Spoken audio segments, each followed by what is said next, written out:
ಸತೀಶ್ ರೆಡ್ಡಿ ಯಾರು ಸರ್? ಅವ್ರ ಹಿನ್ನೆಲೆ ಏನು? ಅವರಿಗೂ ಜನಾರ್ದನ್ ರೆಡ್ಡಿ ಅವರಿಗೂ ಏನಾದ್ರು ವೈಷಮ್ಯನ, ದ್ವೇಷನ? ನನಗೆ ಸತೀಶ್ ರೆಡ್ಡಿ ಅವರು ಮುಂಚೆ ಯಾವಾಗ ನೋಡಿಲ್ರಿ. ಆಮೇಲೆ ಅವ್ರ ಬ್ಯಾಕ್ ಗ್ರೌಂಡ್ ತಿಳ್ಕೊಂಡಂತ ಟೈಮಲ್ಲಿ ಈ ಕೊಳಗಲ್ದವ್ರು ಅಂತೇಳಿ ನಮ್ಮ ಗ್ರಾಮಾಂತರ ಕ್ಷೇತ್ರದವ್ರು ಅಂತೇಳಿ ಗೊತ್ತಾಯ್ತ್ರಿ. ಗೊತ್ತಾದ ತಕ್ಷಣನೇ ಅವ್ರು ಇತ್ತೀಚೆಗೆ ಅವ್ರಿಗೆ ಬೆಳಕು ಬಂದಂತವ್ರಿ. ಯಾವಾಗ ಈ ಕಾಂಗ್ರೆಸ್ ಸರ್ಕಾರ ಬಂದ ನಂತರ. ಅಂದ್ರೆ ಅವ್ರು ಭರತ್ ರೆಡ್ಡಿಗೆ ತುಂಬಾ ಕ್ಲೋಸ್, ಅಂದ್ರೆ ಅವ್ರೇನೋ ರಿಲೇಟಿವ್ಸ್ ಏನೋ ಆಗ್ತಾರಂತ್ರಿ. ಅವ್ರ ರಿಲೇಟಿವ್ಸ್ ಆದಂತ ಅವ್ರು ಸಿಂಡಿಕೇಟ್ ಅಂತ ಹೇಳಿ ಮಾಡ್ಕೊಂಡಾರಿ. ಸಿಂಡಿಕೇಟ್ ಅಂದ್ರಿಗಿನ ಅವ್ರು ನೋಡಿ ಎಲ್ಲಾ ಬ್ಯಾನರ್ಗಳಲ್ಲಿ ಸಿಂಡಿಕೇಟ್ ಅಂತ ಹಾಕಿರ್ತಾರ್ರಿ. ಅವ್ರೆಲ್ಲಾ ಕೂಡ ಈ ಮಟ್ಕ ಆಡುವಂತವ್ರು, ಜೂಜ ಆಡುವಂತವ್ರಿಗೆ ಅದು ಸಿಂಡಿಕೇಟ್ ಅಂತ ಹೇಳಿ ಮಾಡ್ಕೊಂಡಾರೆ. ಪುಷ್ಪ ಸಿನಿಮಾ ನೋಡ್ರಿ, ಅದ್ರಲ್ಲಿ ಸಿಂಡಿಕೇಟ್ ಇರ್ತದ ನೋಡಿ. ಅವ್ರ ಬ್ಯಾನರ್ಸ್ ಎಲ್ಲ ಸಿಂಡಿಕೇಟ್ ಅಂತ ಮಾಡ್ಕೊಂತಾರ್ರಿ.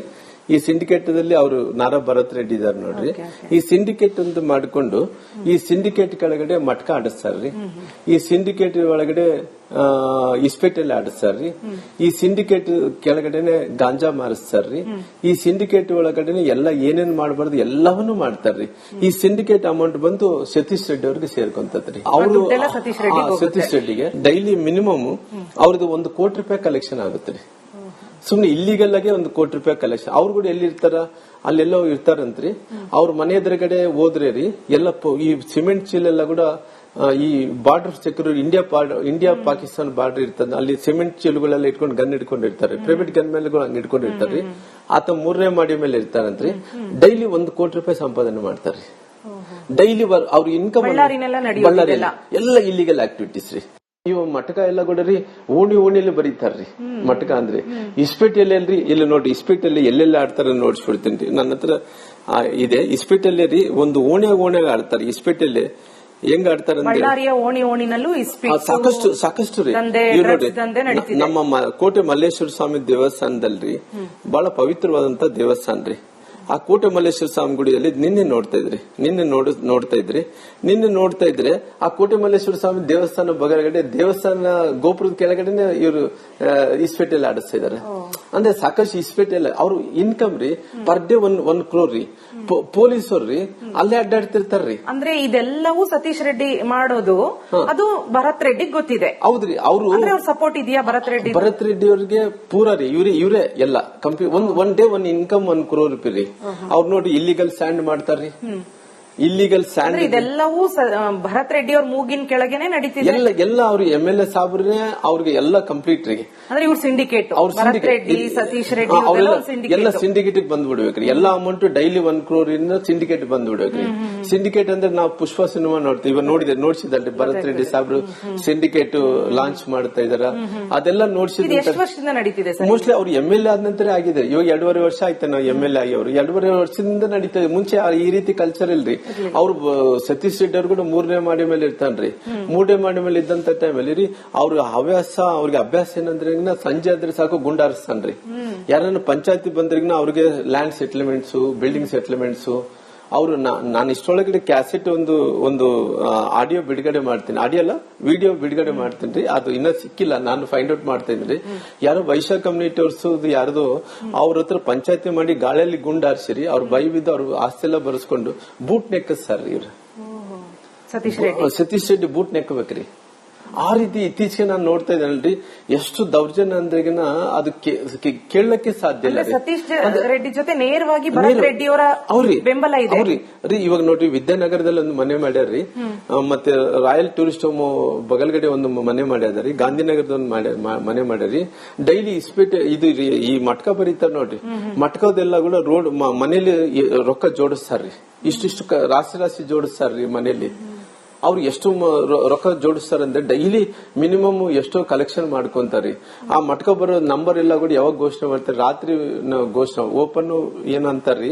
ಅದು ಅನೌನ್ಸ್ ಮಾಡಂತ ಟೈಮಲ್ಲಿ ಇವರೇ ಮಟ್ಕ ತಗೊಂತಾರ, ಇವರೇ ಬರೀತಾರ್ರಿ, ಇವರೇ ಘೋಷಣೆ ಮಾಡ್ತಾರ್ರಿ. ಎಲ್ಲ ಕೂಡ ಈ ರೀತಿ ಎಲ್ಲಾ ಕಡೆ ಕೂಡ ಬಂದು ಪರ್ ಡೇ 1 ಕೋಟಿ ರೂಪಾಯಿ ಬರ್ಬೇಕಂತ ಸಿಂಡಿಕೇಟ್ ಮಾಡ್ಕೊಂಡಾರ್ರಿ. ಇದೆಲ್ಲ ಕಳೆದ 2.5 ವರ್ಷದಿಂದ ನಡೀತಿದೆ ಬಳ್ಳಾರಿ ನಗರದಲ್ಲಿ ಅಂತ ನಿಮ್ಗೆ ಗೊತ್ತಿದ್ರು ನೀವಾಗ್ಲಿ ಜನಾರ್ದನ್ ರೆಡ್ಡಿ ಅವರಾಗ್ಲಿ ಸತೀಶ್ ರೆಡ್ಡಿನ ಪ್ರಶ್ನೆ ಮಾಡಿದ್ರ ಅಥವಾ ಭರತ್ ರೆಡ್ಡಿ ಅವ್ರನ್ನ ಪ್ರಶ್ನೆ ಮಾಡಿದ್ರ? ಯಾವತ್ತು ಪ್ರಶ್ನೆ ಮಾಡಿದ್ದಿಲ್ಲ ರೀ. ಯಾಕಂತ ಹೇಳಿದ್ರೆ ನಾನು ಬಹಳಷ್ಟು ಸಾರಿ ಗಮನಿಸಿದ್ದೇನ್ರಿ. ಗಮನಿಸಿದಂತ ಟೈಮಲ್ಲಿ ಕೂಡ ಅವ್ರ ಸರ್ಕಾರ ಇದೆ. ಸರ್ಕಾರ ಜೊತೆ ಅವ್ರ ಮಂತ್ರಿಗಳು, ಅವ್ರ ಮಿನಿಸ್ಟರ್ಗಳ ಅವರು ಇನ್ಚಾರ್ಜ್ ಮಿನಿಸ್ಟರ್ಸ್ ಇದ್ದಿದ್ರ. ಪೊಲೀಸ್ ಇದಾರ ಅವರೆಲ್ಲ ಕೂಡ ರಕ್ಷಣೆ ಮಾಡಬಹುದಿತ್ತು, ಅವರೆಲ್ಲ ಕೂಡ ಸಪೋರ್ಟ್ ಮಾಡ್ತಾ ಇದಾರೆ ಅನ್ನೋದು ಗೊತ್ತಿದ್ದಿಲ್ಲ ನನಗೆ. ನಾನು ನಂತರ ನಮ್ಮ ಅಡಿಷನಲ್ ಎಸ್ ಪಿ ಸಾಹೇಬ್ರು ಎಸ್ ಪಿ ಅವರಂತೂ ಯಾರು ಹೆಣ್ಮಗಳು ಇದ್ದಲ್ರಿ, ಅವ್ರೇನೋ ಟ್ರಾನ್ಸ್ಫರ್ ಆಯ್ತು 1 ವರ್ಷ ಆದ್ಮೇಲೆ, ಅದು ಪ್ರೋಸೆಸ್ ಬೇಕಾದ್ರೆ 1 ವರ್ಷ ಆದ್ಮೇಲೆ ತಗೊಂಡ್ಬಿಡ್ತಾರ್ರಿ.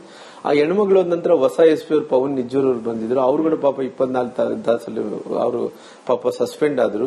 ನಂತರ ಈ ಅಡಿಷನಲ್ ಎಸ್ ಪಿ ಸಾಹೇಬ್ರು ಅವ್ರ ಬ್ಯಾಕ್ ಗ್ರೌಂಡ್ ಏನ್ರಿ ಅಂದ್ರೆ ಅವ್ರು ಡಿಎಸ್ಪಿ ಆಗಿ ಬಳ್ಳಾರಿಯಲ್ಲಿ ಬಂದಿದ್ರಿ.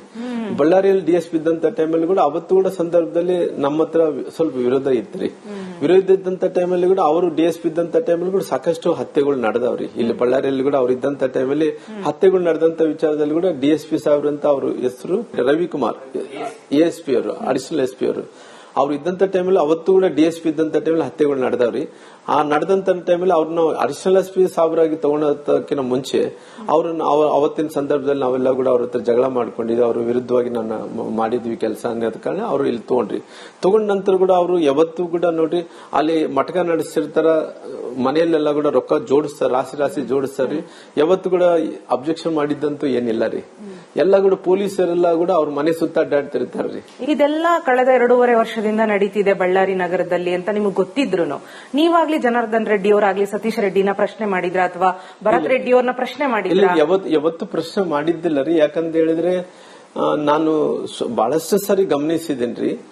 ಗಮನಿಸಿದಂತ ಟೈಮಲ್ಲಿ ಕೂಡ ಅವ್ರ ಸರ್ಕಾರ ಇದೆ, ಸರ್ಕಾರ ಜೊತೆ ಅವ್ರ ಮಂತ್ರಿಗಳಾಗಿ ಅವ್ರ ಮಿನಿಸ್ಟರ್ಗಳ ಅವರು ಇನ್ಚಾರ್ಜ್ ಮಿನಿಸ್ಟರ್ಸ್ ಇದ್ದಾರ, ಪೊಲೀಸ್ ಇದಾರ, ಅವರೆಲ್ಲ ಕೂಡ ರಕ್ಷಣೆ ಮಾಡಬಹುದಿತ್ತು, ಅವರೆಲ್ಲ ಕೂಡ ಸಪೋರ್ಟ್ ಮಾಡ್ತಾ ಇದಾರೆ ಅನ್ನೋದು ಗೊತ್ತಿದ್ದಿಲ್ಲ ನನಗೆ. ನಾನು ನಂತರ ನಮ್ಮ ಅಡಿಷನಲ್ ಎಸ್ ಪಿ ಸಾಹೇಬ್ರು ಎಸ್ ಪಿ ಅವರಂತೂ ಯಾರು ಹೆಣ್ಮಗಳು ಇದ್ದಲ್ರಿ, ಅವ್ರೇನೋ ಟ್ರಾನ್ಸ್ಫರ್ ಆಯ್ತು 1 ವರ್ಷ ಆದ್ಮೇಲೆ, ಅದು ಪ್ರೋಸೆಸ್ ಬೇಕಾದ್ರೆ 1 ವರ್ಷ ಆದ್ಮೇಲೆ ತಗೊಂಡ್ಬಿಡ್ತಾರ್ರಿ. ಆ ಹೆಣ್ಮಗಳು ನಂತರ ಹೊಸ ಎಸ್ ಪಿ ಅವ್ರು ಪವನ್ ನಿಜ್ಜೂರ್ ಅವ್ರು ಬಂದಿದ್ರು. ಅವ್ರು ಕೂಡ ಪಾಪ 24 ತಾಸಲ್ಲಿ ಅವರು ಪಾಪ ಸಸ್ಪೆಂಡ್ ಆದ್ರು. ನಂತರ ಈ ಅಡಿಷನಲ್ ಎಸ್ ಪಿ ಸಾಹೇಬ್ರು ಅವ್ರ ಬ್ಯಾಕ್ ಗ್ರೌಂಡ್ ಏನ್ರಿ ಅಂದ್ರೆ ಅವ್ರು ಡಿಎಸ್ಪಿ ಆಗಿ ಬಳ್ಳಾರಿಯಲ್ಲಿ ಬಂದಿದ್ರಿ. ಬಳ್ಳಾರಿಯಲ್ಲಿ ಡಿಎಸ್ಪಿ ಇದ್ದಂತ ಟೈಮಲ್ಲಿ ಕೂಡ ಅವತ್ತು ಕೂಡ ಸಂದರ್ಭದಲ್ಲಿ ನಮ್ಮ ಹತ್ರ ಸ್ವಲ್ಪ ವಿರೋಧ ಇತ್ರಿ. ವಿರೋಧ ಇದ್ದಂತ ಟೈಮಲ್ಲಿ ಕೂಡ ಅವರು ಡಿಎಸ್ಪಿ ಇದ್ದಂತ ಟೈಮಲ್ಲಿ ಕೂಡ ಸಾಕಷ್ಟು ಹತ್ಯೆಗಳು ನಡೆದವ್ರಿ. ಇಲ್ಲಿ ಬಳ್ಳಾರಿಯಲ್ಲಿ ಕೂಡ ಅವ್ರು ಇದ್ದಂತ ಟೈಮಲ್ಲಿ ಹತ್ಯೆಗಳು ನಡೆದಂತ ವಿಚಾರದಲ್ಲಿ ಕೂಡ ಡಿಎಸ್ಪಿ ಸಾಹೇಬ್ರು ಅಂತ ಅವ್ರ ಹೆಸರು ರವಿಕುಮಾರ್ ಎಎಸ್ಪಿ ಅವರು, ಅಡಿಷನಲ್ ಎಸ್ ಪಿ ಅವರು. ಅವ್ರು ಇದ್ದಂತ ಟೈಮಲ್ಲಿ ಅವತ್ತು ಕೂಡ ಡಿಎಸ್ಪಿ ಇದ್ದಂತ ಟೈಮಲ್ಲಿ ಹತ್ಯೆಗಳು ನಡೆದವ್ರಿ. ಆ ನಡೆದಂತ ಟೈಮಲ್ಲಿ ಅವ್ರನ್ನ ಅಡಿಷನಲ್ ಎಸ್ ಪಿ ಸಾಹೇಬರಾಗಿ ತಗೊಳೋದಕ್ಕಿಂತ ಮುಂಚೆ ಅವ್ರನ್ನ ಅವತ್ತಿನ ಸಂದರ್ಭದಲ್ಲಿ ನಾವೆಲ್ಲ ಕೂಡ ಅವ್ರ ಹತ್ರ ಜಗಳ ಮಾಡ್ಕೊಂಡಿದ್ವಿ, ಅವ್ರ ವಿರುದ್ಧವಾಗಿ ನಾನು ಮಾಡಿದ್ವಿ ಕೆಲಸ ಅನ್ನೋದ ಕಾರಣ ಅವ್ರು ಇಲ್ಲಿ ತಗೊಂಡ ನಂತರ ಕೂಡ ಅವರು ಯಾವತ್ತೂ ಕೂಡ ನೋಡ್ರಿ ಅಲ್ಲಿ ಮಟಕ ನಡೆಸಿರ್ತಾರ, ಮನೆಯಲ್ಲೆಲ್ಲ ಕೂಡ ರೊಕ್ಕ ಜೋಡಿಸ್ತಾರ, ರಾಶಿ ಜೋಡಿಸ್ತಾರ್ರಿ. ಯಾವತ್ತೂ ಕೂಡ ಅಬ್ಜೆಕ್ಷನ್ ಮಾಡಿದ್ದಂತೂ ಏನಿಲ್ಲ ರೀ. ಎಲ್ಲ ಕೂಡ ಪೊಲೀಸರೆಲ್ಲ ಕೂಡ ಅವ್ರ ಮನೆ ಸುತ್ತ ಅಡ್ಡಾಡ್ತಿರ್ತಾರ್ರಿ.